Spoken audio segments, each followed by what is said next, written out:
Hello! It is Game 2 of Heroes Lounge Season 27, Round 4, between Team DeepDiveXtream and Sometimes You Just Win on Tomb of the Spider Queen. Sometimes You Just Win is up by one game, and they have map pick here. They chose Tomb of the Spider Queen. Let's see the bans. Medivh is removed, just like last game. Just don't want to give that option. Chromie is removed from the other side. Same ban as before. I guess they have a very strong Chromie player. Now we have a small change. Instead of Hammer ban, we have Anduin, which may have shown too much value for team. Sometimes you just win last game. And Garrosh is removed. A very short map. Lots of opportunities for him to catch and throw someone. First pick is Johanna. Solid. Easy wave clear. Fast wave clear map. Responded with Blaze. Very high on the priority list there once again. And because Anduin is removed, we have Oriole, which arguably is much better on this map than on last map, and arguably is very good here compared to Anduin. A lot of easy ways to stack that energy so she can heal her allies. Lots of minion waves. Anyway, the two picks come in, and it is Deckard Cain and Hanzo. I'm a little disappointed. Not many teeth this time. So just normal human-like heroes. You know, it is what it is. Anyway, first pick phase is done. Let's look at the second bans. Dahak is removed. Aha! The tooth hero is gone. Team Sometimes You Just Win decide, yeah, Dahaka was a bit too much last game. We didn't want to prioritize it early, but now we want it removed. Yeah. Like, this is a game of... this is Heroes of the Storm. This is not Mario Kart. We don't want this guy zooming around, racing through the map with all the bushes. ETC is removed. Very solid front line. Lots of CC, lots of control. And the picks come in. It is Zagara and Uther. So they really enjoy this double support combo. All right. And Zagara. Interesting pick. Not sure how it goes. Zagara is good for putting pressure on structures, but she's not the best at clearing waves fast, even though they have plenty with just the two healers. The Oriole and Uther are pretty good there. Perhaps they can set up a siege with Zagara minions and Uther clearing the allied minion wave. Let's see. And the other picks are Chen and Gul'dan. Gul'dan again coming in here. Very solid wave clear. They were lacking outside of Johanna, and now it is rounded up, and they have plenty. And Chen is there for control and probably likely. The level 13 shields does usually break team fights in a very strong way. And with the keg, it might provide a lot of control to split up the double support team that they might need. It can also deny a bunker channel and put them out of position. Anyway, the last pick, it's Mephisto. Spicy. Very interesting drafts. Let's head into the game. Alright, so we have Haidunio on Mephisto, Cloud Destroy on Uther, Halcynax on Oriole, Puffin on Blaze, Zagara being played by Shot on Power X, Hlopaka on Hanzo, Shizek on Johanna, Darnas on Deckard, Virgil on Chen, and Miriel on Gul'dan.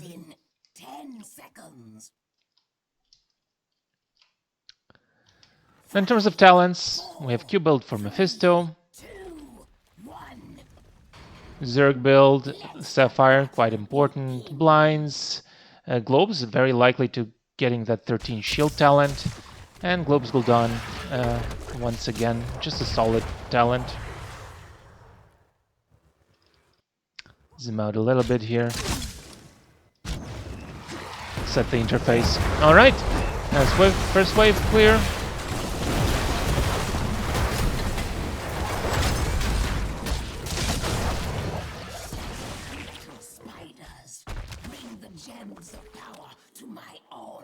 I am just a little bit confused. I'm not sure if they're on the correct sides. I think there might have been a mistake. Anyway, that's for them to figure out. I believe the blue team should be on the right side, as is on the hero's launch profile, but they're on the blue side. There might be a technical mistake. Anyway, we'll just cast the game. Let them figure it out. Rotations are being done. Camp is started once again by the blue team. Very good timing, just like last game. They're there on point. But the red team last time, they were able to respond with just pure structure damage instead. So they took advantage of not taking those camps early. Waves are being done, everything's fine. Instead, Hlopaka decides he wants to do easy. And perhaps the red team will delay getting this camp so they can defend the enemy camp and then push back. This comes uncontested. And I expect both teams to collapse in the middle. No one's taking care of top lane right now. Neither of the teams. And the blue team decides not to push with this as it's an easy clear because the enemy team were able to delay their camp. They just get their pays in. And they put 2 heroes to clear the bottom siege, protect some structure damage. So not much structure damage done by either team. Hlopaka has to be top. Now will the red team prioritize the middle here? No, they try to put some structure damage while Johanna pays. A slight freeze here. He's denying experience, freezing the wave, while the enemy team is forced to clear middle. They take a little bit of structure damage. Diligent pace coming in by both teams. Well, maybe not so much by the blue team. And once the freeze is broken, they have pretty much a double wave to set up the push. But the blue team is there on time and clear it very quickly. Some interesting movements. Not sure if they're looking for a kill. Maybe they're looking for a pay top because he hasn't been able to play bottom. Going a very safe way. Not even risking getting caught in rotation. Just to help it clear the middle. Not a lot of action happening, but the XP difference is starting to stack up. Once again, minion XP advantage for Team DeepDiveXtream as opposed to Team SometimesYouJustWin. So while the blue team is more diligent on wave control, on camp timing, they haven't been able to soak waves as well. And perhaps that freeze early on was made a big difference there by Hlopaka. Perhaps it's not even to the fault of the blue team, just to the smart play by the red team. He decides he has time to reset while the spiders spawn. Red team might not be able to clear that safely, so they might have to clear it at the wall and not have the spiders push on top wave. So they're not able to be in position to push together. Bottom is being cleared by Puffin, burning everything on that spider, not even risking it, burning his trait as well, just to do more damage. Hlopaka gets chunked. A lot of structure being done by that Gul'dan, and he puts in the work.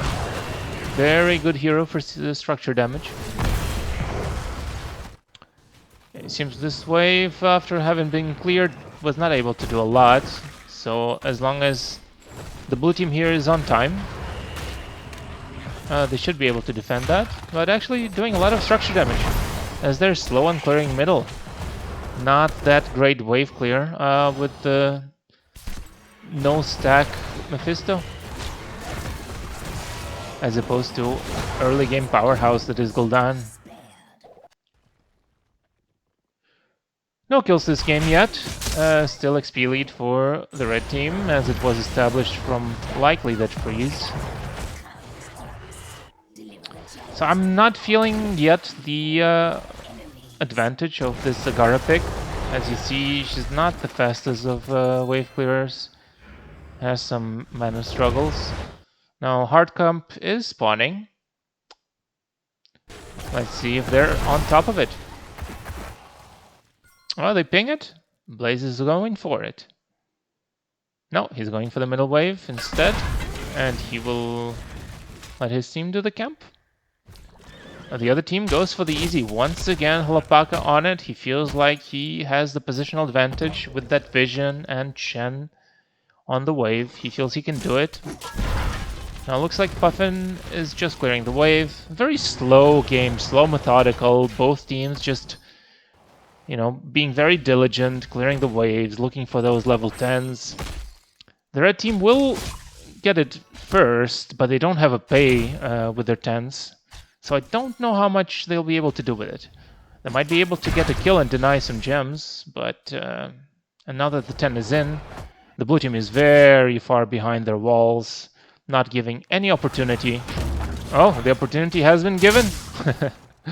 And that keg just kegs out. Good attempt, trying to force the 10s. A bit of a zoning ult here, maybe with a collapse. Trying to split the team, not able to. Once again, the delayed red camp has been cleared by the red team, and then the secondary or the delayed camp cap is allowing them to push the middle structure.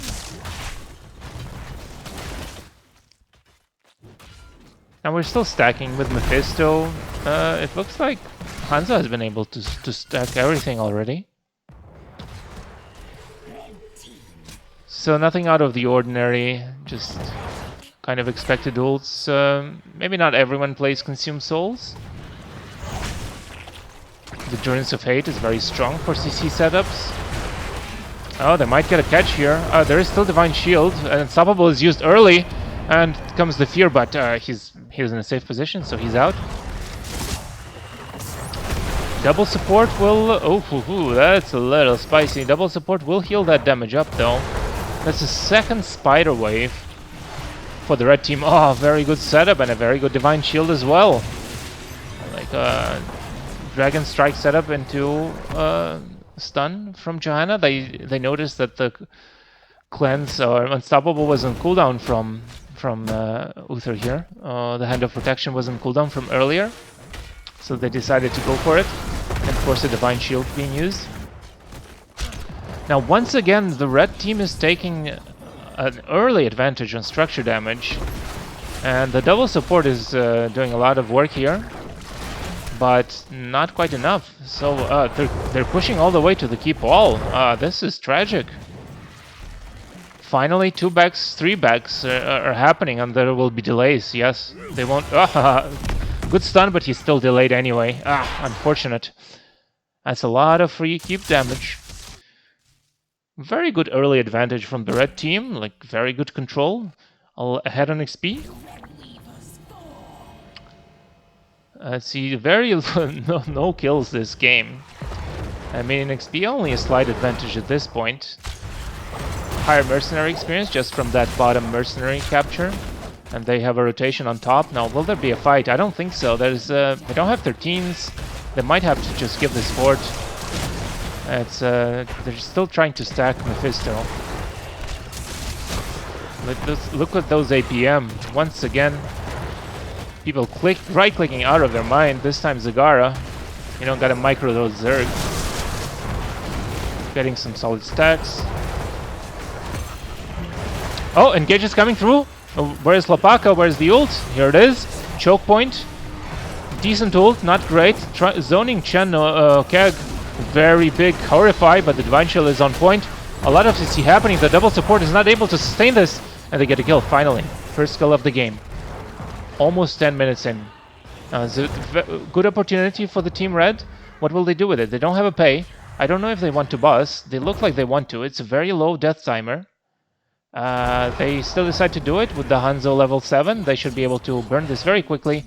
The blue team decides to pay in response, and now they know that they're on boss. There's no question about it. They see it on the minimap after the pay is in. There's no doubt. So they decide to trade a defensive pay to stay in the game. Once again, lose all 3 forts, just like last time. But in last game, they were able to win. So what am I talking about? What do I know?